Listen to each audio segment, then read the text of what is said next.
नामी गिरामी बंदे हैं, राजनीतिक बंदे हैं, उल्टा हमें डरा रहे हैं, धमका रहे हैं। हमें कहते हैं कि पुलिस प्रशासन किस पे हाथ डाल रहा है उन्हें पता नहीं, अजराना जी से और रामपाल पाली से।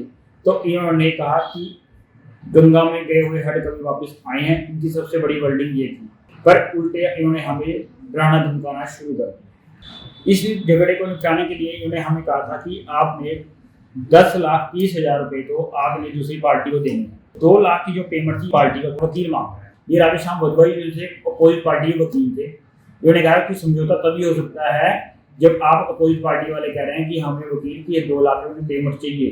तो ये अजराना और रामपाल पाली की वर्डिंग थी। और वधवा जी ने फिर बयान में दिए हैं, लिखा है कि ना मैंने पेमेंट मांगी थी, ना मैंने कही थी, ये मेरे नाम की पेमेंट लेकर अवैध कर रहे हैं। और अगर यही कार्रवाई अगर कोई गरीब आदमी करता और अमीर के खिलाफ, तो मैं कह रहा पुलिस प्रशासन उसी समय एक्शन ले लेना था। अगर हम पत्रकार होने के नाते इस समय पत्रकारिता भी कर रहे हैं, अगर हमारी सुनवाई नहीं हो रही तो मैं कहता हूँ कि फिर किसी की भी सुनवाई नहीं हो सकती। पहले तो मैं आप सभी दर्शकों जिनसे आपके चैनल के माध्यम से देखे हैं उनको सबका दर्शकों बहुत बहुत धन्यवाद करता हूँ और बताना चाहता हूँ कि 0486 का क्या मामला है पूरा। सर ये एक दरख्वास्त थी, हमने दी थी 0671 16/6/2020 को।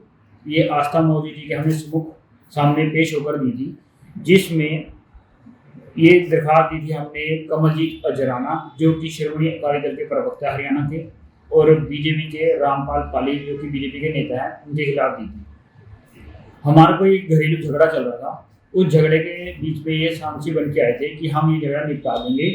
तो निपटाने के बाद उन्होंने कहा था कि इस झगड़े को हम ही करवा सकते हैं क्लियर, आप जैसे हो देख लो। इस झगड़े को निपटाने के लिए उन्होंने हमें कहा था कि आपने 10,30,000 रुपए तो आपने दूसरी पार्टी को देने हैं, ठीक है जो, और 2 लाख की जो पेमेंट थी उन्होंने कहा था कि उनकी पार्टी का कोई पार्टी का वकील मांग रहा है। इन्हें हमसे ये बात स्टार्टिंग में कही थी, ठीक। ये हमसे पेमेंट रिटर्न में लेके चले गए कैश होगी, जिसका हमारे पास पुख्ता प्रूफ है। मैं आपको दिखाना चाहूँगा आपके कैमरे के माध्यम से। चलिए देखिए, ये पेज है जिसमें उन्होंने खुद अपने हाथ से लिख के और साइन किए हुए हैं कि इस डेट को हमने ये पेमेंट एक्सेप्ट कर रहे हैं। सर जब उन्होंने ये हमें कहा कि पेमेंट वहाँ से हमने इनको दे दी है, जब हमने यहाँ पर अपने वकील साहब ने हमें कहा कि हमें पेमेंट चाहिए, तो हमने कहा सर हमारी तरफ से पेमेंट चली हुई है।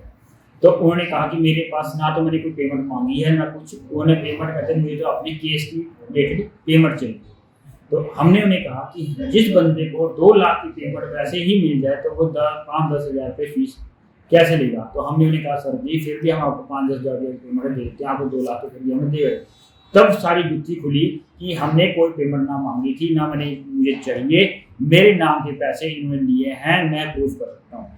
फिर इसके सम्मुख होकर हमने जब इनसे बात करनी चाहिए अजराना जी से और रामपाल पाली से, तो इन्होंने कहा कि गंगा में गए हुए हड कभी वापस आए हैं, इनकी सबसे बड़ी वर्डिंग ये थी। तो इससे हमने 2-3 बार बात करने की कोशिश करी, उन्होंने कोई जवाब नहीं दिया है संतुष्ट हमें।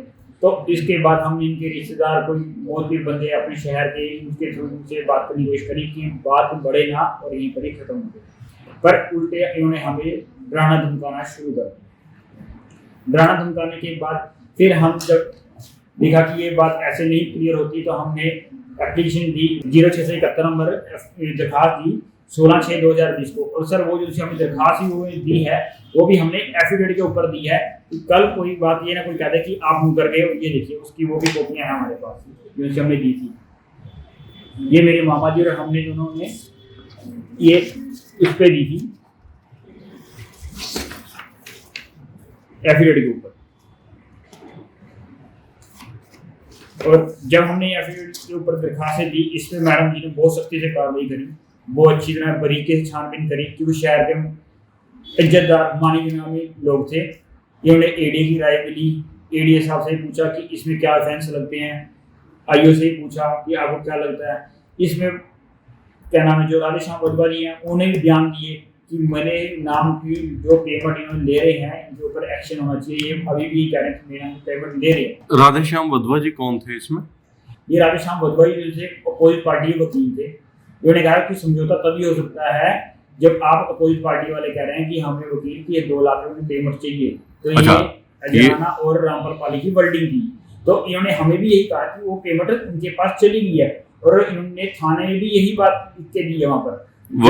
वकील साहब राधे श्याम वर्मा जी के नाम से लिए गए। हाँ जी, और वधवा जी ने फिर बयान में दिए हैं, लिखा है कि ना मैंने पेमेंट मांगी थी, ना मैंने कही थी, ये मेरे नाम की पेमेंट लेकर अवैध कर रहे हैं और उन पर कानूनी कार्रवाई होनी चाहिए। उन्होंने रिटर्न में बयान दिए हैं ये।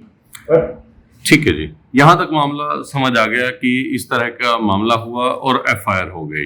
ये एफआईआर आपने कब की बताइए, कब हुई थी? सर ये एफआईआर हुई है 16/9/2020 को। 16/9/2020। हाँ जी। और अभी लगभग 2 साल हो चुके हैं, मतलब 2 साल में होने में थोड़ा सा वक्त बाकी है, बट लगभग 2 साल हो चुके हैं। तो इसमें इस दौरान क्या कार्रवाई हुई? सर इस दौरान कोई कार्रवाई नहीं हुई, ना इनकी गिरफ्तारी हुई, और उल्टा हम ही थाने के और कहना कि सब यहाँ चक्कर काट काट के थक गए। नामी ग्रामी बंदे हैं, राजनीतिक बंदे हैं, उल्टा हमें डरा रहे हैं, धमका रहे हैं। हमें कहते हैं कि पुलिस प्रशासन किस पे हाथ डाल रहा है उन्हें पता नहीं। ये कहते हैं जब हमारा दावा लगा हम तुमको भी देख लेंगे, और कहते हैं जब तुम्हारे मामा जी बाहर कनाडा से आएंगे तो उनके हम हाथों-पाई कर लेंगे, उनके खिलाफ मुकदमा दर्ज करा देंगे, और वे देखते हैं कनाडा कैसे वापस चले जाएंगे जी। ये बात। और ये भी कहते हैं कि अगर जो उसकी पेमेंट है ये हम शो कर दें कि हम पेमेंट आपकी वाइफ को दे रहे हैं कोई दूसरी पार्टी को, तो उसमें आप क्या कर लोगे? तो ये सब बातों का आपके पास कोई सबूत है कि उन्होंने ये? इसके पास मेरे पास वीडियो ऑडियो रिकॉर्डेड इनकी है पूरी। ये देखिए पूरी सीरीज बना रखी है मैंने, ये सीरीज डिपार्टमेंट को, प्रशासन को भी दे रखी है, पर अच्छा। प्रशासन अभी तक कोई कार्रवाई नहीं कर रहा, और अभी तक मेरे पुस्तक प्रूफ सारे पड़े हैं। और सबसे बड़ी बात ये अपने बयान हमेशा बदल रहे हैं। पहले कह रहे थे राधे श्याम वधवा जी को दिए पैसे, अब ये कह रहे हैं कि इसी सीडी में वीडियो ऑडियो में बोल रहे हैं कि अगर हम प्रूफ कर दें कि ये पैसे आपकी वाइफ को दिए हैं तो क्या कर लोगे? इसका मतलब एक्सेप्ट हो गया सर, पैसे आए हुए हैं, और इधर से ही सबूत दिख रहा है कि पेमेंट दे रखी है इनको। तो अभी आप क्या चाहते हैं? प्रशासन से क्या उम्मीद है आपको? मैं सर प्रशासन से हमें ये उम्मीद है कि सबके लिए बराबर है कानून। कोई भी गलती करे, बड़ा करे, छोटा करे, गरीब करे, अमीर करे, सबको इंसाफ मिलना चाहिए। अगर यही कार्रवाई अगर कोई गरीब आदमी करता और अमीर के खिलाफ, तो मैं कह रहा पुलिस प्रशासन उसी समय एक्शन ले लेना था। अगर हम पत्रकार होने के नाते इस समय पत्रकारिता भी कर रहे हैं, अगर हमारी सुनवाई नहीं हो रही तो मैं कहता हूँ कि फिर किसी की भी सुनवाई नहीं हो सकती। तो अभी आपने ग्रीवियंस कमेटी में भी ये मुद्दा उठाया है, अखबारों में फिर से सुर्खियां बनी हैं, तो इस पर अभी कोई एक्शन हुआ है उसके बाद? तो सर अभी तक तो कोई एक्शन नहीं। इसमें विधायक जी ने खुद कहा था कि मैं पर्सनली इस मैटर को सॉल्व करवा दूंगा, ठीक है। अभी तक तो मेरे पास कोई मैसेज आया नहीं, ठीक है। विधायक जी की तरफ से विधायक जी का फोन आया था कि मैं 2-4 दिन बिजी हूँ, तो उसके बाद मैं आपसे मिलके तो और उनसे टाइम लेके एडजस्ट करके मैं आपसे मीटिंग फिक्स करा रहा हूँ। अब वो बिजी हैं क्योंकि गुरु तेग बहादुर जी का गुरुपुरब आ रहा है, दूसरे शिरोमणि अकाली दल के प्रवक्ता है, शायद उनमें थोड़ा बिजी हो सकते हैं, ठीक है। धार्मिक कार्य है, कोई दिक्कत नहीं, जहाँ इतने टाइम निकल गया 1 या 2 दिन निकल जाए कोई बात नहीं, हम मंडे को बैठक कर लेंगे, सोमवार कर लेंगे, कोई दिक्कत नहीं है। बाकी अखबारों में भी इनके पूरे इस समय निकले पड़े हैं, आप ये देखिए उसमें भी ये है,